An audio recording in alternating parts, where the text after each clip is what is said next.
Hello, నేను మిస్సెస్రావు. Kingdom release కాబోతుంది 31వ తారీఖున. దీనికి సంబంధించి తిరుపతిలో ట్రైలర్ కూడా రిలీజ్ చేశారు.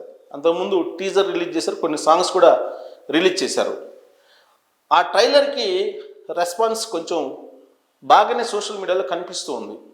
ఎందుకంటే యాక్షన్ మోడ్ ఉండేటువంటి వాటినే ఈ ట్రైలర్ కింద రిలీజ్ చేశారని చెప్పి టాలీవుడ్లో టాక్ చాలా బాగా ఉంది. అంటే యాక్షన్ సన్నివేశాలు మాత్రం ఎక్కువగా ఉన్నటువంటి బిట్స్ని కట్ చేసి ట్రైలర్ కింద రిలీజ్ చేశారు.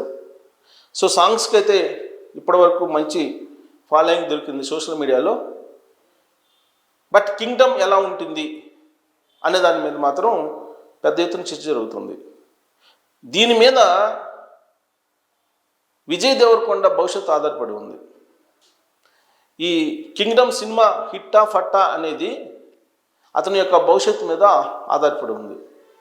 విచిత్రమైనటువంటి పరిణామం ఏంటంటే, మనం కలెక్షన్ కింగ్ అనేది టైటిల్ విన్నాం, పాపులర్ స్టార్ అనేది విన్నాం, అలాగే పీపుల్ స్టార్ అనేది విన్నాం, సూపర్ స్టార్ అనేది విన్నాం, ఇవన్నీ యాక్షన్ కింగ్ అనేది విన్నాం, ఇవన్నీ విన్నాం.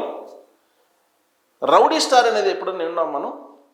బట్ ఈ రౌడీ స్టార్ అనేటువంటి బిరుదు అతనికి ఉంది. వాళ్ళ అభిమానులు పెట్టుకున్నారో లేదంటే ఆయన అంగీకారంతో ఆయన ఫాలోవర్స్ పెట్టారే కానీ రౌడీ స్టార్ అనేటువంటి పేరుంది ఆయనకి.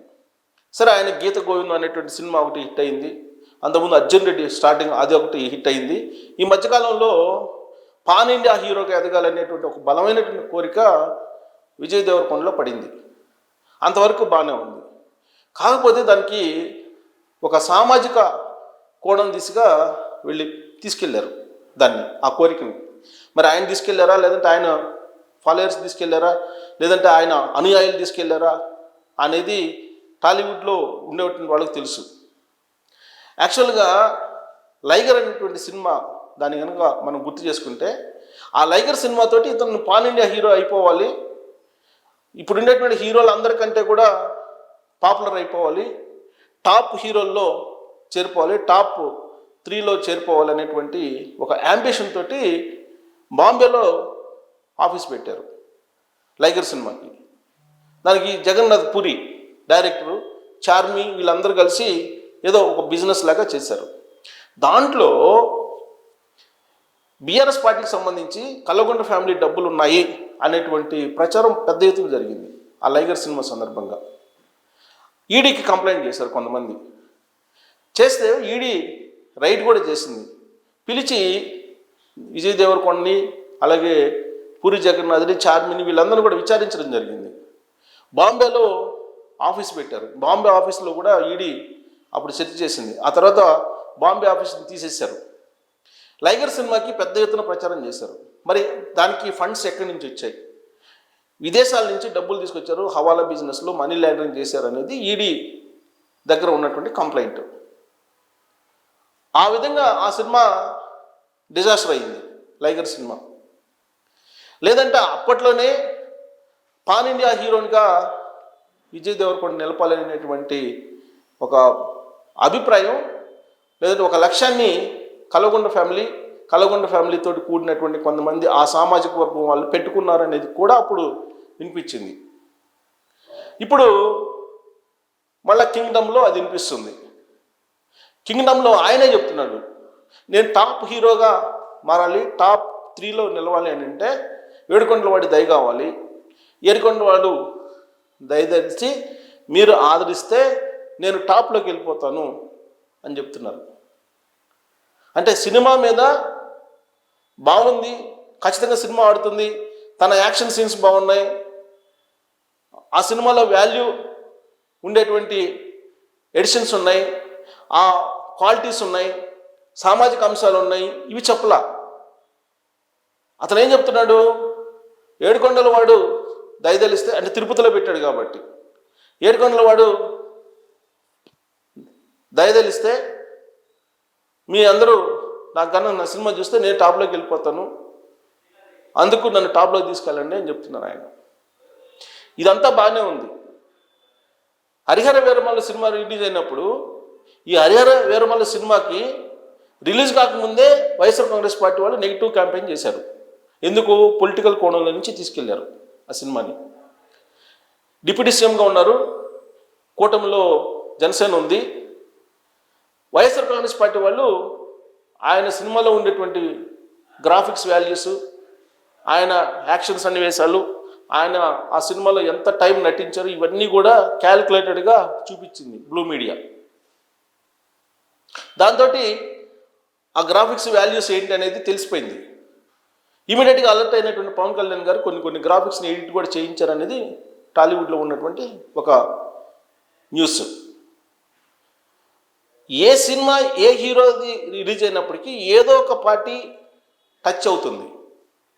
సో ఇప్పుడు విజయ్ దేవరకొండ సినిమా రిలీజ్ అవుతున్నటువంటి క్రమంలో ఇండైరెక్ట్గా పార్టీల యొక్క ప్రమేయం ఉందా అని అంటే బీఆర్ఎస్ పార్టీకి సంబంధించినటువంటి మూలాలు ఉన్నాయి అనేది గత కొంతకాలంగా విజయ్ దేవరకొండ మీద వినిపిస్తున్నటువంటి ఒక అభిప్రాయం టాలీవుడ్లో.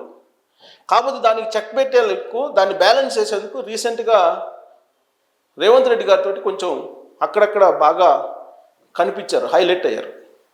మరి ఆ సీన్ చూసినప్పుడు, రేవంత్ రెడ్డి గారితో విజయ్ దేవరకొండ ఉన్నటువంటి దృశ్యాలు చూసినప్పుడు పార్టీలకు అతీతంగా విజయ్ దేవరకొండ ఉన్నారు అనేటువంటి భావన కలిగింది కొంతమందిలో.